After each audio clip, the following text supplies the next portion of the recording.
Census, ang unang kabanata sa Aklat ng Mga Bilang. At ang Panginoon ay nagsalita kay Moises sa ilang ng Sinai, sa tabernakulo ng kapisanan, ng unang araw ng ikalawang buwan, sa ikalawang taon, pagkatapos na makaalis sila sa lupain ng Ehipto, na sinasabi, Bilangin mo ang buong kapisanan ng mga anak ni Israel, ayon sa mga angka nila, ayon sa mga sambahayanan kanilang mga magulang, ayon sa bilang ng mga pangalan, bawat lalaki, ayon sa dami ng mga ulo nila, mula sa 20 taong gulang na patanda, lahat ng makalalabas sa Israel sa pakikibaka, nabibilangin ninyo at ni Aaron sila, ayon sa kanilang mga hukbo. At magsasama kayo ng isang lalaki ng bawat lipi, na bawat isa ay pangulo sa sambahayan ng kaniyang mga magulang. At ito ang mga pangalan ng mga lalaki na sasama sa inyo. Sa lipi ni Ruben, si Elisur na anak ni Sediur. Sa lipi ni Simeon, si Selumiel na anak ni Surisadai. Sa lipi ni Huda, si Naazon na anak ni Aminadab. Sa lipi ni Isakar, si Nathanael na anak ni Suara. Sa lipi ni Zabulon, si Eliab na anak ni Helon. Sa mga anak ni Jose, sa lipi ni Ephraim, si Elisama na anak ni Amiud. Sa lipi ni Manases, si Gamaliel na anak ni Pedasur. Sa lipi ni Benjamin, si Abidan na anak ni Gedeon. Sa lipi ni Dan, si Ahiezer na anak ni Amisadai. Sa lipi ni Aser, si Pegiel na anak ni Ofran. Sa lipi ni Gad, si Eliasab na anak ni Derel. Sa lipi ni Neptali, si Ahira na anak ni Enan. Ito ang mga tinawag sa hapisanan ng mga prinsipe sa mga lipi ng kanilang mga magulang. Sila ang mga pangulo ng libu-libong taga-Israel. at nilala ni Moises at ni Aaron ang mga lalaking ito, na nasaysay sa pamamagitan ng kani-kaniyang pangalan. At kanilang pinisan ang buong kapisanan ng unang araw ng ikalawang buwan. At kanilang sinaysay ang kani-kanyang kanunuan ayon sa kani-kanilang angkan, sang-ayon sa mga sambahayan ng kanilang mga magulang, ayon sa bilang ng mga pangalan, mula sa 20 taong gulang na patanda, ayon sa dami ng mga ulo nila. Kung paano inutos ng Panginoon kay Moises, ay gayon niya binilang sa ilang ng Sinai. At ang mga anak ni Ruben, na panganay ni Israel, ang kanilang mga lahi, ayon sa kanilang mga angkan, ayon sa mga sambahayan ng kanilang mga magulang, ayon sa bilang ng mga pangalan, sang-ayon sa dami ng kanilang mga ulo. Bawat lalaki mula sa 20 taong gulang na patanda, lahat ng makalalabas sa pakikibaka ay nangabilang sa kanila.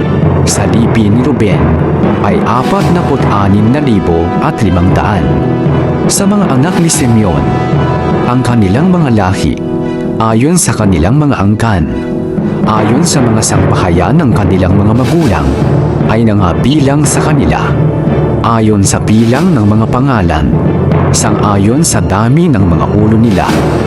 Bawat lalaking mula sa 20 taong gulang na patanda, lahat ng makalalabas sa pakikibaka ay nangabilang sa kanila.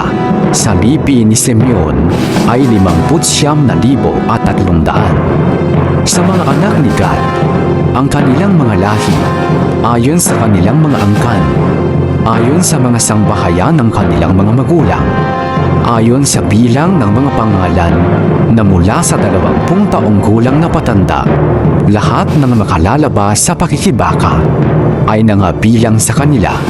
Sa lipi ni Gad ay 45,650. Sa mga anak ni Huda, ang kanilang mga lahi, ayon sa kanilang mga angkan, ayon sa mga sambahayan ng kanilang mga magulang, ayon sa bilang ng mga pangalan, na mula sa 20 taong gulang na patanda, lahat ng makalalabas sa pakikibaka ay nangabilang sa kanila. Sa lipi ni Huda ay 74,600. Sa mga anak ni Isakar, ang kanilang mga lahi, ayon sa kanilang mga angkan, ayon sa mga sangbahayan ng kanilang mga magulang, ayon sa bilang ng mga pangalan, na mula sa 20 taong gulang na patanda. Lahat ng makalalabas sa pakikibaka ay nangabilang sa kanila. Sa lipi ni Isakar ay 54,400. Sa mga anak ni Zabulon, ang kanilang mga lahi, ayon sa kanilang mga angkan, ayon sa mga sangbahayan ng kanilang mga magulang, ayon sa bilang ng mga pangalan, na mula sa 20 taong gulang na patanda. Lahat ng nakalalabas sa pakikibaka ay nangabilang sa kanila. Sa lipi ni Zabulon ay 57,400. Sa mga anak ni Jose, sa mga anak ni Efraim, ang kanilang mga lahi, ayon sa kanilang mga angkan, ayon sa mga sangbahayan ng kanilang mga magulang, ayon sa bilang ng mga pangalan, na mula sa 20 taong gulang na patanda. Lahat ng makalalabas sa pakikibaka ay nangabilang sa kanila. Sa lipi ni Efraim ay 40,500. Sa mga anak ni Manases, ang kanilang mga lahi, ayon sa kanilang mga angkan, ayon sa mga sangbahayan ng kanilang mga magulang, ayon sa bilang ng mga pangalan, na mula sa 20 taong gulang na patanda. Lahat ng makalalabas sa pakikibaka ay nangabilang sa kanila. Sa lipi ni Manases ay 32,200. Sa mga anak ni Benjamin, ang kanilang mga lahi, ayon sa kanilang mga angkan, ayon sa mga sangbahayan ng kanilang mga magulang, ayon sa bilang ng mga pangalan, na mula sa 20 taong gulang na patanda. Lahat ng makalalabas sa pakikibaka ay nangabilang sa kanila. Sa lipi ni Benjamin ay 35,400. Sa mga anak ni Dan, ang kanilang mga lahi, ayon sa kanilang mga angkan, ayon sa mga sangbahayan ng kanilang mga magulang, ayon sa bilang ng mga pangalan, na mula sa 20 taong gulang na patanda. Lahat ng makalalabas sa pakikibaka ay nangabilang sa kanila. Sa lipi ni Dan ay 62,700. Sa mga anak ni Aser, ang kanilang mga lahi, ayon sa kanilang mga angkan, ayon sa mga sangbahayan ng kanilang mga magulang, ayon sa bilang ng mga pangalan, na mula sa 20 taong gulang na patanda. Lahat ng makalalabas sa pakikibaka ay nangabilang sa kanila. Sa lipi ni Aser ay 41,500. Sa mga anak ni Neftali, ang kanilang mga lahi, ayon sa kanilang mga angkan, ayon sa mga sangbahayan ng kanilang mga magulang, ayon sa bilang ng mga pangalan, na mula sa 20 taong gulang na patanda. Lahat ng makalalabas sa pakikibaka ay nangabilang sa kanila. Sa lipi ni Neftali ay 53,400. Ito ang nangabilang na binilang ni Moses at ni Aaron at ng 12 lalaki na mga pangulo sa Israel, na bawat isa sa kanila ay sa sangbahayan ng kani-kaniyang mga magulang. Kaya't lahat ng nangabilang sa mga anak ni Israel, ayon sa mga sangbahayan ng kanilang mga magulang, na mula sa 20 taong gulang na patanda.